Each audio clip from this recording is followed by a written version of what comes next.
Oh, we're good? Yep. And we were talking online. Okay. Make sure you cross words. So when I was standing on this side and talking, they couldn't hear me on that side of the. So stand here. Kind of where you. All right, are we started? Yeah, you're ready to roll. Okay, hello, my name is Heather Parra. I am the Exhibits and Collections Manager at the Museum of the Coastal Bend in Victoria, Texas. And I am the guest speaker here for the Houston Archaeological Society.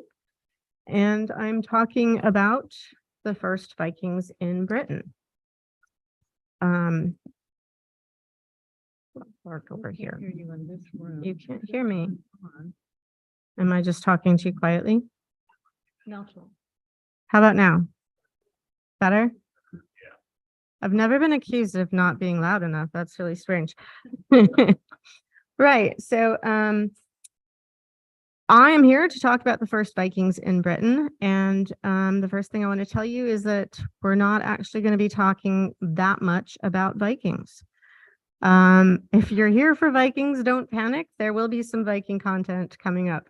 What I am actually here to talk about is what the Vikings landing at Lindisfarne means archaeologically. So before I get into it, I first want to clarify that this is not my site.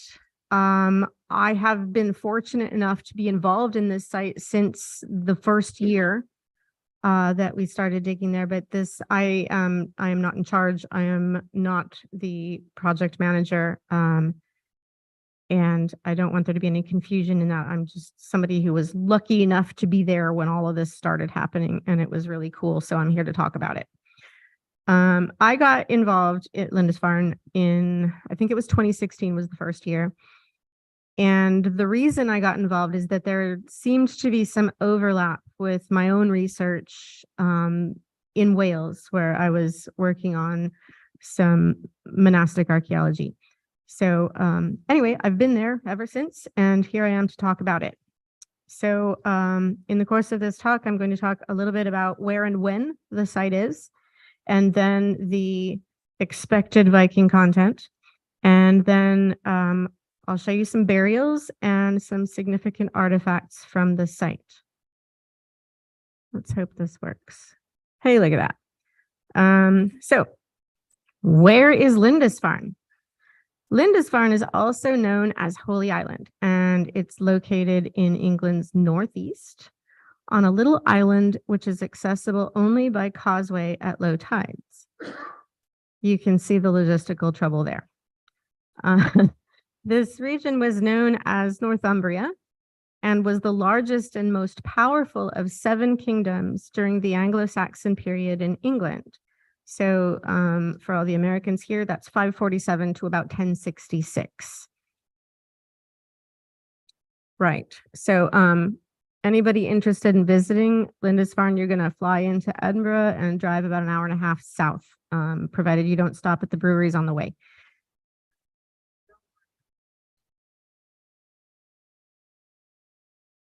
So when is Lindisfarne is a more complicated question. The Irish monk Aidan founded the monastery in 634. So this was not long after Oswald defeated Cadwallader and made himself king of Northumbria. Oswald was a Christian and wanted to convert his subjects. So to that end, he sent to Iona for Christians to spread their beliefs. Now this is 634. So the Romans left. Oh, did I do something here? I touched something. Is everything okay? Okay. The Romans left England in 360 at the latest. So this is just a few hundred years after the Romans have gone, but you know, at this point, Christianity was definitely a thing. So anyway, Oswald wanted to get his subjects on board with Christianity, which was the new fad. And so he sent off to Ireland and got Aidan to come, and Aidan settled his Irish monks at Lindisfarne because the location reminded them a lot of their home at Iona. And it was really conveniently located like a stone's throw from the king's castle in Bamberg. You can literally see it from there. So things were really good for the monks at Lindisfarne for like 150 years. It became a really highly regarded, extremely sacred place. As the monastery held the relics of Saint Cuthbert. We'll come back to Cuthbert. He's really weird. Cuthbert was anointed Bishop of Lindisfarne in 685. So Lindisfarne became a place of religious pilgrimage for believers. And that's really interesting because Lindisfarne is not exactly an easy place to get to.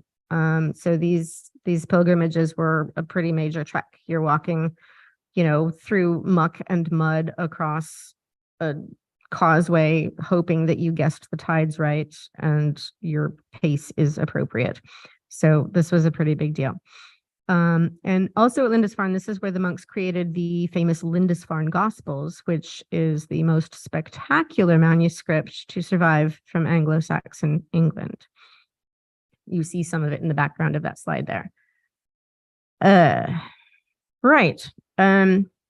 Lindisfarne had strong royal connections. Like I mentioned, the island is directly opposite Bamberg Castle, and that was the seat of Northumbrian power. And this was a super powerful place. This meant that it was also a place of refuge for kings and was regularly visited by elites, nobles, high-ranking clergy, all of the people that hung out with the new fancy king that wanted to look good. They all went to Lindisfarne. So the monastery held a lot of wealth and prestige, and that made it a major center for Northumbria and actually for just Anglo-Saxon England at large. And all of this also made it a fantastic target. Got to turn the page. Hold on.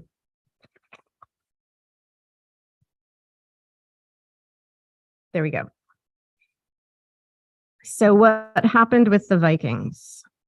The Vikings came in 793. They came from Denmark, Norway, and Sweden, and the invaders plundered the monastery and murdered the monks. This raid marked the arrival of the Norsemen and set in motion a chain of events that would influence the history of Britain for the next 300 years. The Vikings came to Britain looking for items to steal and trade. They also wanted land that they could claim as their own. They particularly liked to raid monasteries as they were not very well protected and contained valuable goods like gold and jewels, imported foods, and other useful materials.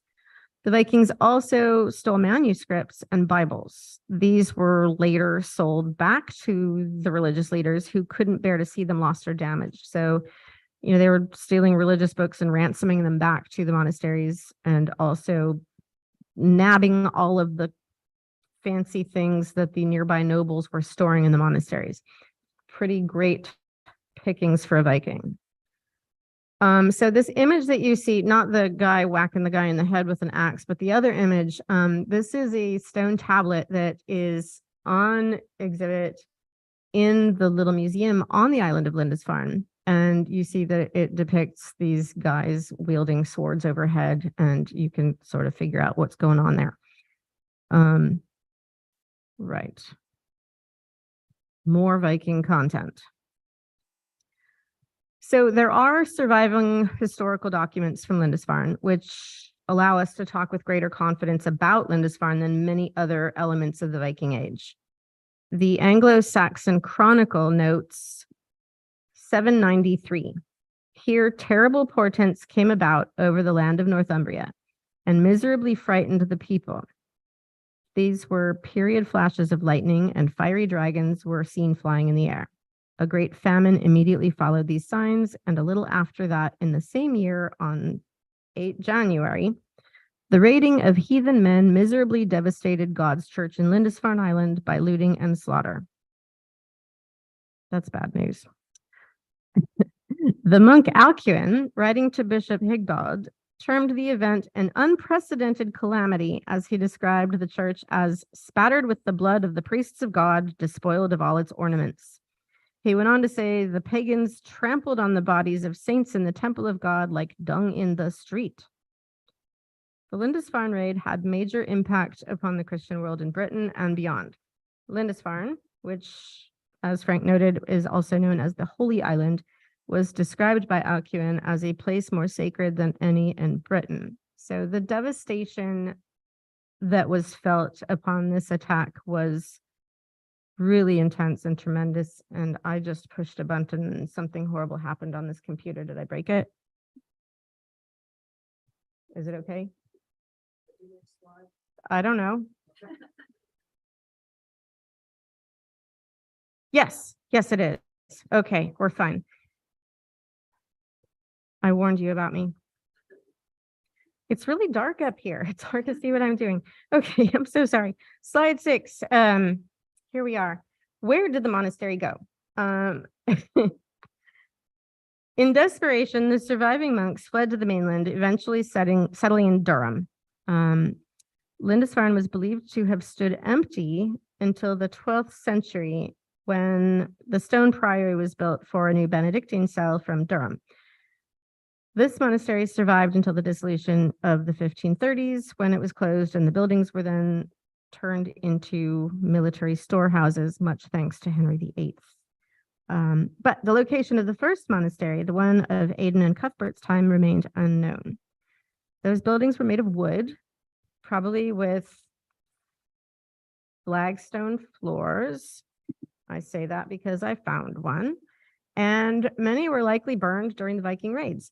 No record of the precise location of any of the early monastic buildings survived. So it was as if the early monastery and the people of the island of Lindisfarne never even existed. So we set out to find it. And before I move on, the image that you're looking at is a huge life-size carving inside the church on the island of Lindisfarne of the monks carrying Cuthbert's coffin off the island when they evacuated. If you remind me later, I'll tell you the great story of Cuthbert, the zombie saint, at the end of this. It's not exactly related, but it's still sort of related. And who doesn't love a zombie saint? So remind me, and we'll come back to that. Anyway, so all of the monks left. We don't know where they went. That's where we are with this. We're finally getting to the archaeology here. Oh, I'm loud. The excavation area includes the remains of the early medieval structures and part of a cemetery. The first year, and I believe it was 2016, but I could be lying, it was just a few days into the dig, a fragment of an Anglo-Saxon bone comb was unearthed, and that's what you're looking at there. It was determined to originate in the 9th or 10th century, which is a period of time when Lindisfarne was thought to have been abandoned. This raised questions about what was really happening on the island during those interim years. Perhaps it wasn't so empty after all, but who was there? Survivors, Viking settlers, some of both.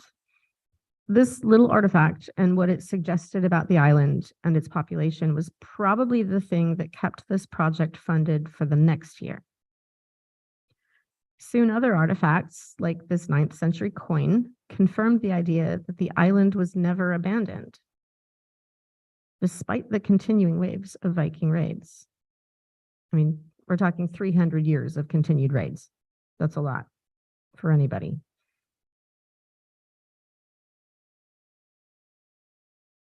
So here we are, our first slide full of dead people.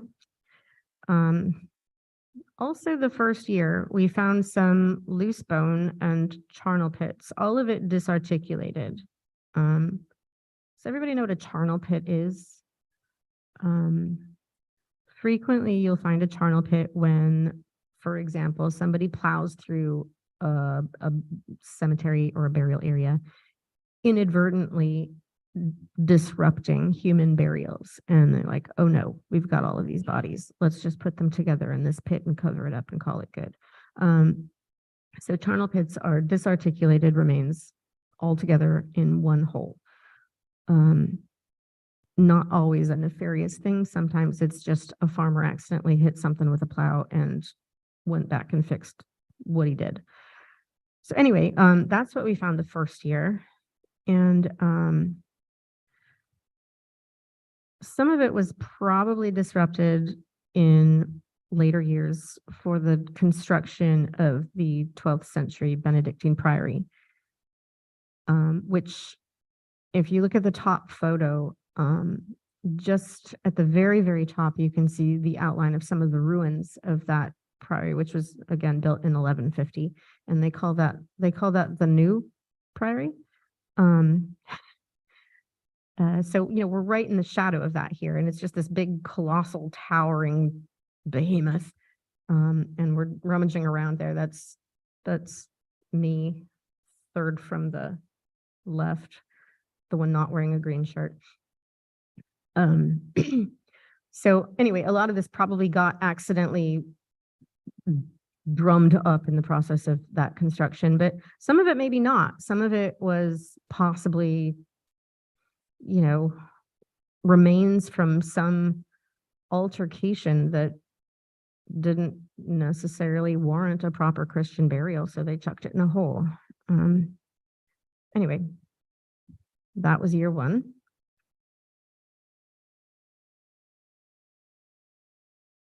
Year two. I call this slide piles of bones. The second year, we continued finding bones, a lot of skulls and other bits and pieces. And then one day, like genuinely about 5 minutes before we were shutting down and heading to the pub, I ended up with the first articulated skelly on the site. And that's the bloke at the bottom there. This first articulated skeleton was the tipping point, and after this guy, we found more and more that season and into the next and onward. We had found a cemetery.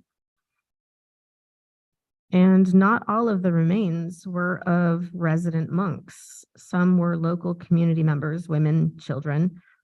And this confirmed that this was a cemetery for the lay population, not just for the monks and the religious community, and not just for the elite either. This is really significant because there's so little historical record of the island's ordinary people. And that makes these remains an important reminder that it wasn't just monks living on the island at the time of the Viking raids. There was an entire functional community there as well.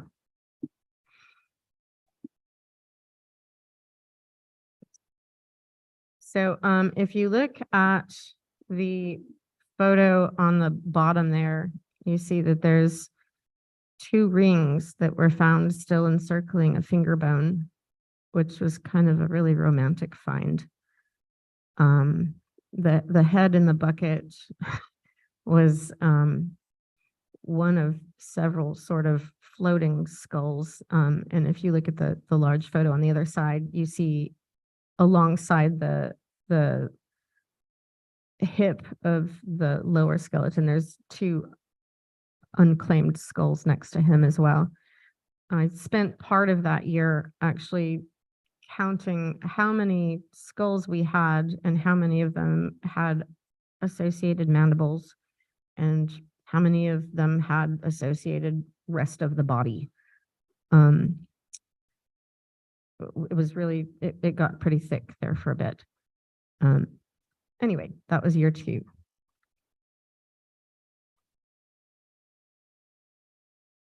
So at one point we had, as I started to say, we had so many skulls coming up, we were marking them with our finds trays. These black trays that you see in the photo were our finds trays. And so we were covering up the skulls that we found with our find trays so that nobody would accidentally put their knee through them. Not that anybody here would have done that ever. Certainly not me.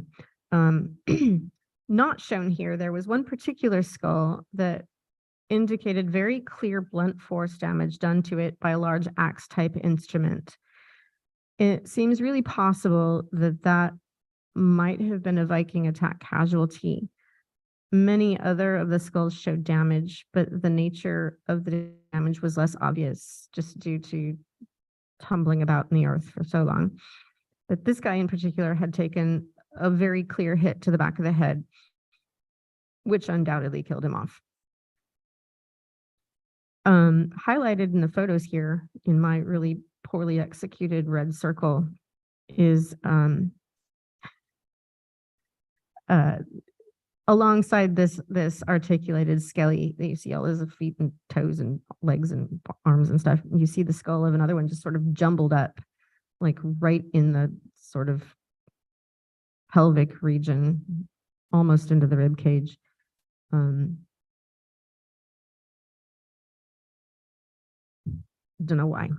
He was just there. And there was a lot of that. You know, you'd have an articulated burial, and then you'd have like the surprise skull or jawbone or whatever sticking out of it, which didn't make any sense.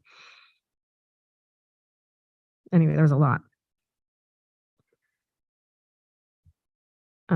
Anglo-Saxons employed a lot of burial styles.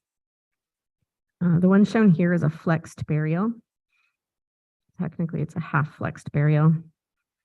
And by a flexed burial, I mean on the side in kind of a fetal position, knees drawn up to the chest. As you see in this one, the knees are halfway drawn up, but it is on its side. This is different from the Christian burials, which I showed you in the previous slide, where they're, you know, on their backs with their arms crossed, the standard Christian style. And so we had some of these kinds, some of these flex burials. We had a chest burial, a kist burial, more than one of these. These are just examples. And we also had one disarticulated skull found in the bottom of a furnace. If anybody has any ideas on that one, I'd be glad to hear it. I don't really know what was going on there. Interesting about this half flex burial, though, this is so far, this is the only one that we found just like this. It was at the same level and in proximity to proper Christian burials. And a suspicion here is that this may be the difference between the monastic community or the religious elite being buried on their backs with their arms crossed, and then you've got maybe your lay community buried in different manners, maybe like this. This is all, of course, speculation, because archaeology is 99% speculation. But it was interesting, to say the least. That's not my trowel. I always pick up my trowel. The volume of human remains and the articulated nature of many of them indicated that we had indeed found the cemetery, not just for the monastic community, as I said, but the island community that grew up around it. This is one small section of the finds room, and the poor folks who were managing these, it was just, you know, constant organization and cleaning of bones. It was unbelievable. And if anybody's interested, and that little, well, first of all, that little inset there, you see all of these buckets and trays, those are all covering skulls. We had a storm come up that year, and unfortunately we had a handful of completely exposed articulated burials, and everybody was scrambling to tarp them and race off with whatever loose bits they could in their pockets so they wouldn't walk off in the wind. And so we bucketed everything that was exposed, and we had this big army tent for our tea tent, and it just went sailing off down the bay. It was gone. But that was a weird year. Anyway, it was a lot of burials, but where was I going with that? I lost my train of thought. Help. Nothing. Anyway, dead people, lots of them. There they are. Oh, that's what I was going to say. What happened to all these people? They all went back to Durham for testing. This was a collaborative project with Durham University, so we had the full support of their extensive and amazing archaeology lab. And so all of them went there, and upon their completion of testing, they are being reinterred with ceremony on the island. So the right thing is happening. Right. Anyway, artifacts. These are really cool. These are prayer beads, and these date from the 8th to 9th century. They're made from salmon vertebrae, and the little bones were found clustered around the neck of a skeleton who had been buried within the cemetery area of the site. And their position around the neck of the body tells us they had been strung to be worn around the neck. If you look closely, you can see where the naturally occurring hole in the vertebrae were widened to accommodate whatever stringing device they used. These prayer beads were important enough that this person was buried with them, and that's a pretty significant thing to consider.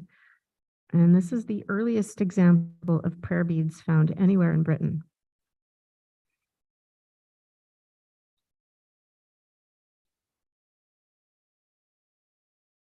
Uh-oh. There it goes. Namestones.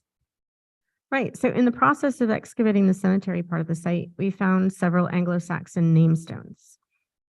These are usually smooth, rounded stones bearing an inscription. They're a rare type of burial marker specific to the mid-7th to 8th centuries. So it's a pretty short period of time. And one of these namestones, which you see here, was determined to belong to someone called Uthfrith.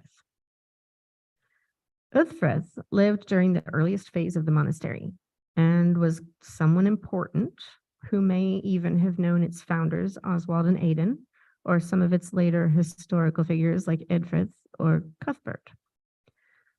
The name is more likely to be that of a man than a woman, and probably that of a nobleman or a bishop type person.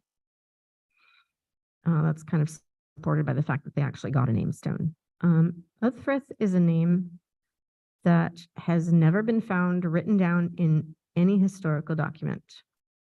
This namestone revealed an Anglo-Saxon name that hadn't been seen or spoken aloud for over 1,000 years.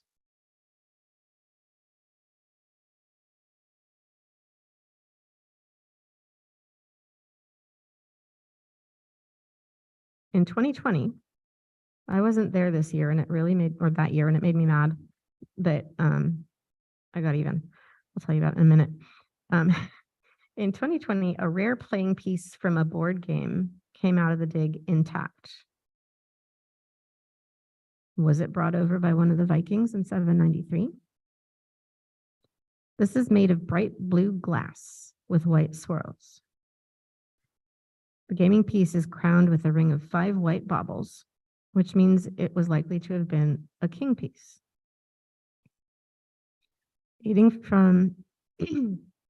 from between 7 to 900, it came from a set that would have been used for playing Tafel, which is a game that was derived from a Roman game called Ludus Latronculorum. It was played in Britain, Denmark, Iceland, Ireland, Norway, and Sweden before the arrival of chess in the 11th to 12th centuries. Other Tafel pieces made of wood or bone have been found in elite burials from Anglo-Saxon England, but only one other glass Tafel piece has been found in the British Isles, at a Pictish hill fort in Scotland.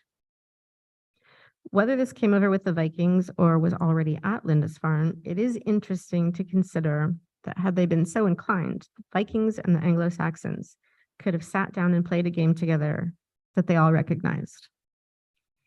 So here's my part of this, because obviously I was here and there was COVID and I didn't get to go, and I was really sad about it.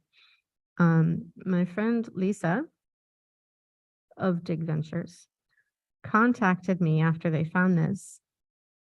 And one of my sort of secret superpowers is knitting. And I knit 3-dimensional weird things, not like sweaters or anything useful. And she said, hey, do you think you could make a hat that looked like this? So it was COVID and everybody was bored. So I designed this ridiculous hat that looks exactly like this game piece and sent it to Lisa. And she's been wearing it all over England. Anyway, if anybody wants to knit a hat that looks like this, call me up. I've got the pattern. Don't tell anybody. It's embarrassing. Okay, so I'm supposed to talk about conclusions next, but before I do that, I want to come back to Cuthbert because I alluded to him in the beginning as having played a part in the founding of Lindisfarne. And, he was made a bishop and he was this, huge religious figure. And he got a little weird with it and he got really ascetic and he decided that this island wasn't quite remote enough. So he built this little hut on a sandbar.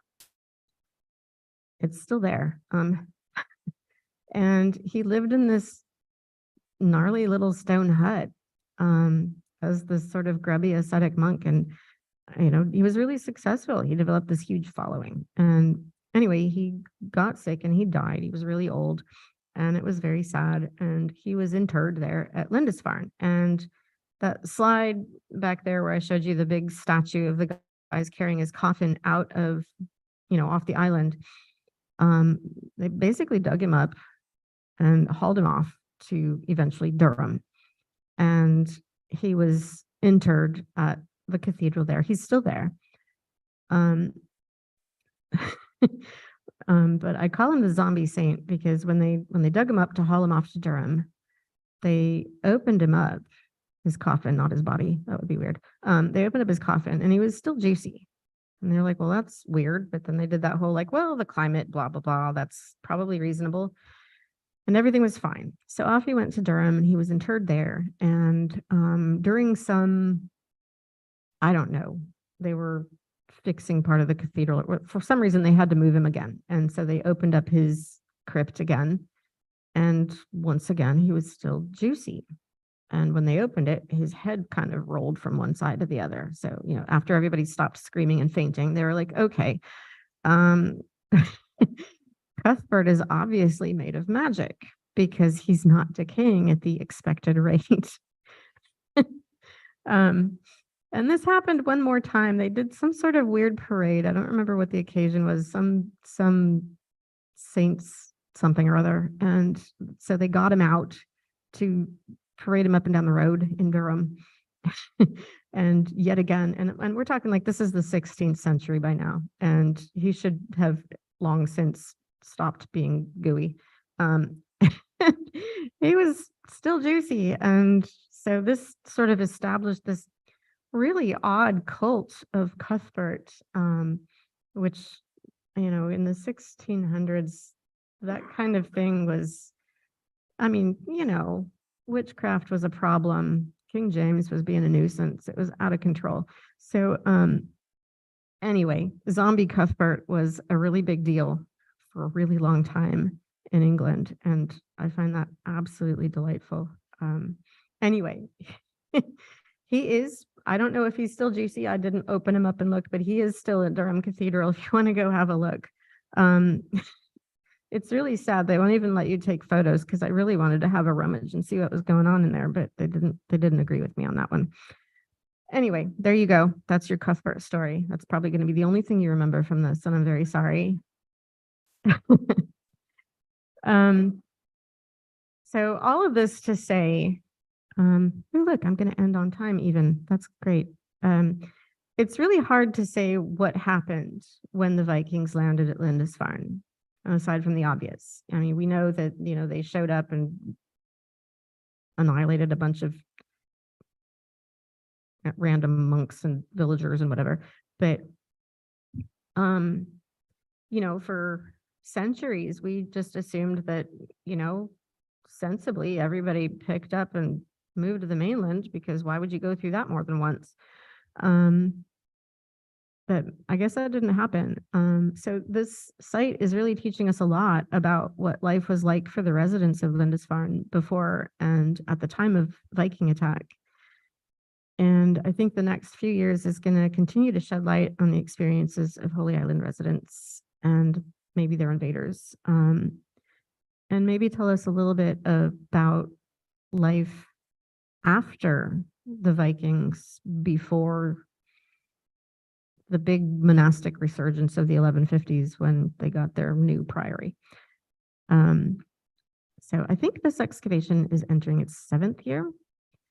So far, discoveries include early medieval carvings, runic namestones, which you saw one of, coins, hairpins, combs, copper rings, the unique glass game piece that I knitted a hat out of, burials dating to the time of Viking raids, and more.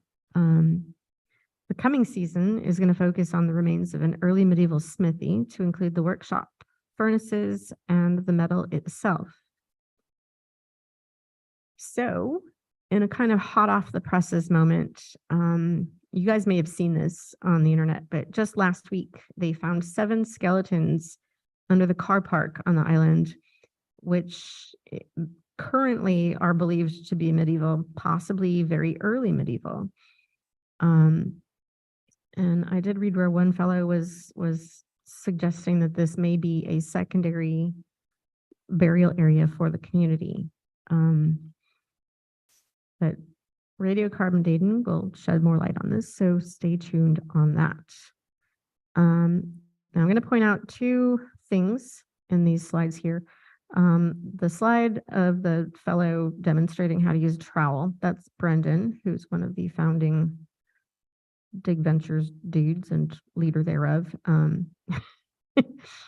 But you'll see behind him in the mist a castle. That's Lindisfarne Castle, and don't get excited, it's really not that old. I think they built that in the 1700s. Am I right, Jeff? You know all about castles. 1700s? Anyway, it was all about the Scottish and had nothing to do with the Anglo-Saxons. So you can't actually see Bamberg Castle from that angle. But the house with the red roof, the tall one, the room in the middle at the top, I stayed there my first year and had a really fabulous view of our tea tent sailing off into the sea. And the other slide, you'll see the fellow in the foreground with his hand on his hip. That's Mike, and he's from, believe it or not, Texas. And I'm sorry he's not here. I think he lives in Dallas, but anyway, he's a good fellow. So this is my all-time favorite photo of me doing archaeology. I use this every year for women in STEM. And you'll see in the background, beyond the 5 guys watching me work, the ruins of the 12th century priory. I probably forgot about 50 million things. Please tell me what it is that I did forget so I can talk about it now and ask any questions you might have. I see some questions on chat if you want to take them. Thanks, Jimmy. 41VT 141 rocks. Jimmy Barrera, you also rock. Did you find any? Okay, did I find any, or did we find any textiles in the graves? Anything particularly interesting? Well, it was all pretty interesting. As far as textiles, not really. No, I think no is the solid answer on that. Again, with climate, textiles are a tough thing to survive. Estimated height of the people in the graves. That's actually a really good question. So the question is, what is the estimated height of the people in the graves, and were the Vikings the same size? And I really want to talk about this.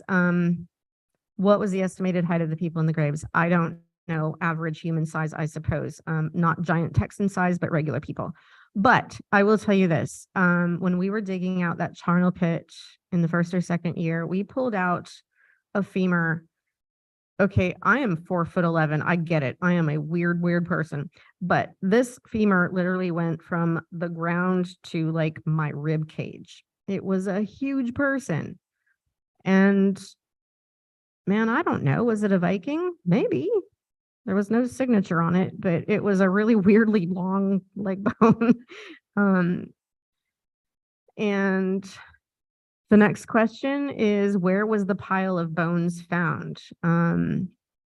Well, in the photo you see of me sitting there with those guys watching me dig, well, if I stood up and walked about 10 feet toward you, I would be standing on it.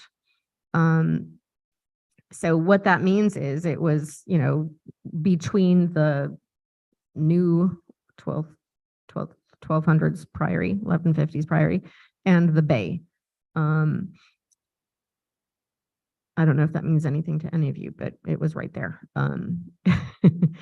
Relative proximity to what we think might be the smithy and a few other seeming structures where we've found some flagstone foundation type things. So right in the midst of it, really. I cannot opine as to how that pile of bones got there. Maybe it was plowed up during construction, maybe it wasn't. And the reason that that's confusing is because of the proximity of the newer priory. It really is right there. But again, we have no documentation for how that construction happened. You know, where was their laydown yard? What direction were they bringing supplies? I don't know. And that would maybe be a little bit illustrative, but there's no telling. And a fun little fact in that pile of bones. Oops. I'm really bad at this, aren't I? In that pile of bones, my favorite thing, this is terrible. We were working along and there was 4 of us, I think, and it was toward the end of the day and it was hot for England and we were tired and we were cleaning away and we had this skull with a long bone driven right through it. It looked like a big bone candy apple on a stick. And inappropriately, all of us just cracked up because it was just the most bizarre find. Obviously, post-mortem in the process of, you know, dumping them into that hole, I'm sure they just impact. But it was kind of a weird moment. What work was I involved with in coastal Alaska? That is a whole big conversation for another day, but I did curate a museum off the coast of Alaska on a little tiny island that nobody's heard of. And a lot of that work had to do with things like mammoths and totem poles. Maybe Frank will invite me back and we can talk about that.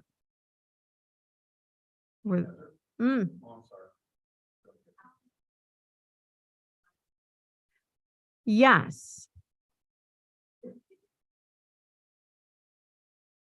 Okay, so the question in the room, I don't know if everybody online can hear that. The question was about what did finding the flagstone mean?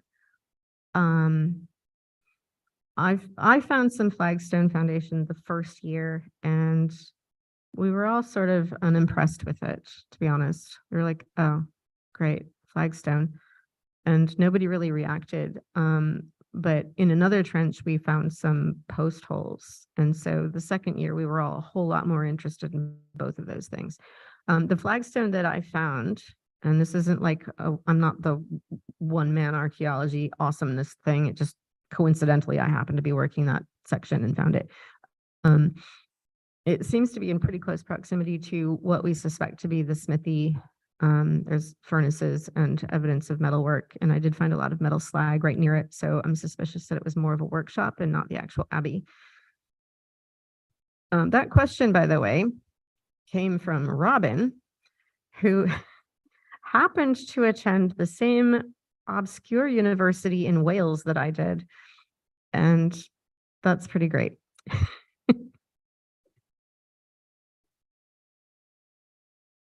Here's a YouTube question. Are the majority of the human remains male? Are the majority of the human remains male?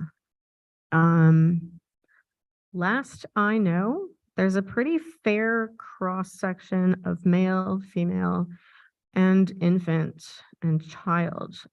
Again, this isn't just a monastic burial area. This was the whole community. So we have women, children, elderly. You know, there may be a small number more male than others, but we've even got some pregnant female burials, at least one, maybe 2. Okay, I think that's all so far online. Are there any questions in the room? This fellow here. Yeah, on the blue glass gaming piece, it had several white balls on top. Were they also glass? How were they attached to that gaming piece? What was the structure there? Okay, the question is about the glass gaming piece and how it was constructed and how the little knobs on the top were there. I am not a glass blowing expert. I realize this comes as a great shock to all of you. But it was all one construction. It was all glass. It was done in the glass blowing process. I'm sure somebody who's far more talented in that regard than I can explain to you how that happens. But it was one piece, all glass, and all constructed at one time. It's a really striking, beautiful piece of work.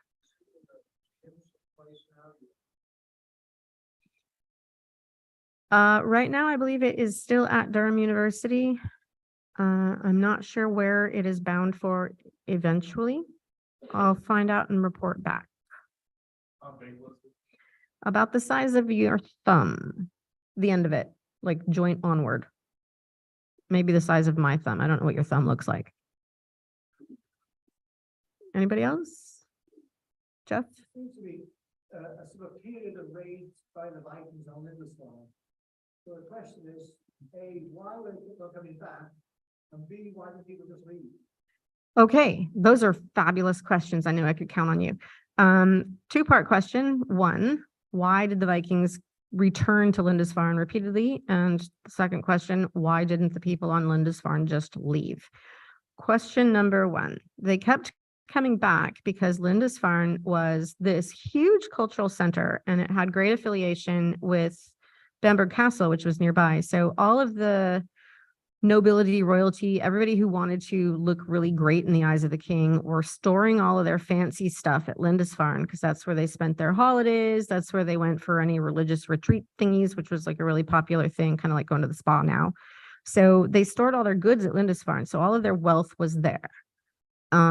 And so the Vikings figured this out. So they came and they raided it and they got a bunch of great loot and they went back home and they're like, you know what? I bet there's more. And they came back again and again and again.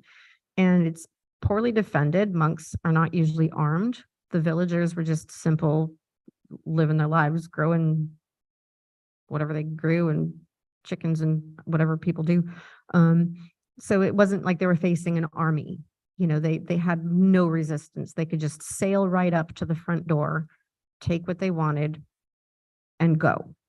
There was nothing in their way. Why didn't the people leave? Really, really great question. We have assumed until about 2016 that they did. That was the accepted story. The Vikings came in 793, blew Lindisfarne out of the water. Everybody bailed because why would you stay there? And all of the, buildings were burnt to the ground and there was nothing to be found. And weirdly, that isn't what happened. I don't know why. Is it anaerobic there? Yeah. No, in the land of boards, did they find the message boards? Did you guys ever find any wood there? So the question is, have we found any wood there? We have found some wood. It is a really, really windy place. But it is also really damp. So what we're finding are small fragments. We're not finding anything significant in terms of size. We found post holes, didn't find posts. Most of what we're finding that's organic is in really great condition. I mean, really great condition, but we also have to consider how much burnt when the Vikings came. These were all wooden structures with thatch type roofs and, you set fire to that stuff and it just goes and it's windy there all the time. So when things on fire, it's all on fire. Here's another great question right here. Has anybody considered analyzing the gooey substance from the zombie monk? I hope they have. This is definitely not something that I have any say over. Like I said, I went to Durham. They wouldn't let me have a look. It was very disappointing. The church has really strong opinions about what you do with their dead people, I have discovered in my career. So, I'm pretty sure that that's well above my pay grade. I would love to know what that was all about. I suspect it has a lot to do with climate and temperature. Funny story, actually, my first my first diving experience when I was at University of Wales, Trinity St. David, Robin. Um, my first diving experience. Now, I am a terrestrial archaeologist. I want no part of diving. I don't want to be underwater. It's disgusting. There's things that eat you there. No, thank you. But anyway, I was shanghaied and taken off to a bog to do my first diving experience, and it was terrible and awful. And I was pretty sure I was 2 inches away from a dead person at every single moment. Can't see anything. It's disgusting and it smells weird. So I'm not the expert on gooey zombie saints, I guess. If I find anything out about that, I will certainly alert someone so we can all know, because it's pretty great, right? Sir?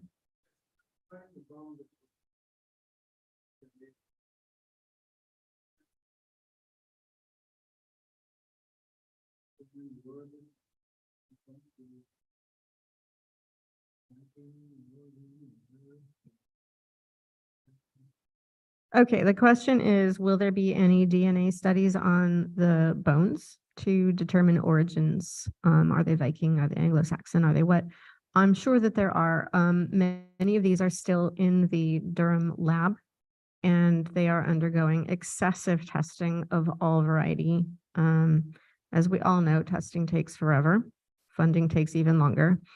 So I would suggest that you check back on the TIG Ventures website and see what they have in their field reports, because they do update those really regularly and they're accessible to the public. Again, this is not my site. I just was an innocent bystander hanging out, digging stuff up.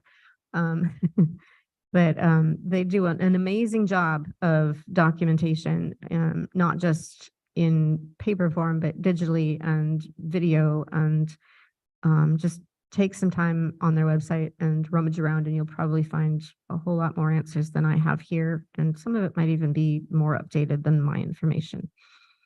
We got time for one more, and then we're gonna have to start putting stuff away. So, What would a cemetery from that time actually look like? I have ancestors in Lindisfarne. You go to northern Germany, you go to the church, there's a little cemetery area around the church, sacred ground. Everyone gets buried in the same place. So after a few generations, you've got bits of bone everywhere. You see a skull cap there, but having them laid out separately, that is something you have like here in Texas.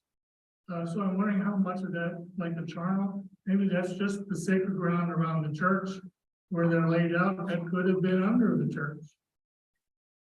Okay, so the question is, what would an Anglo-Saxon cemetery look like? And were maybe some of the floating skulls in the charnel pits just a feature of burial styles?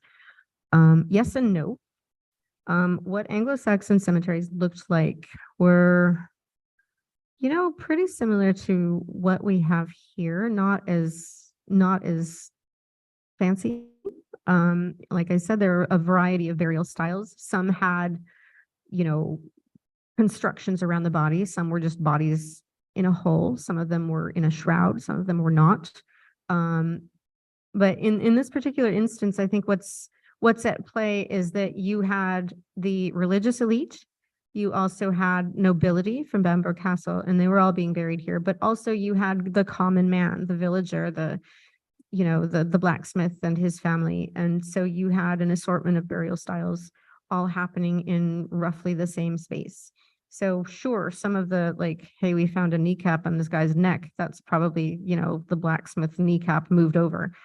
But the charnel pits were specifically charnel pits, and those are definitely not part of a burial construct. Those are an after the fact, whoops, let's just put all of this together in one place. A charnel pit, you don't get like one or two bodies, you get, bits and pieces of maybe 17 people, and not all of the bits of any of them. So this is stuff that has been disrupted and then reinterred very sloppily.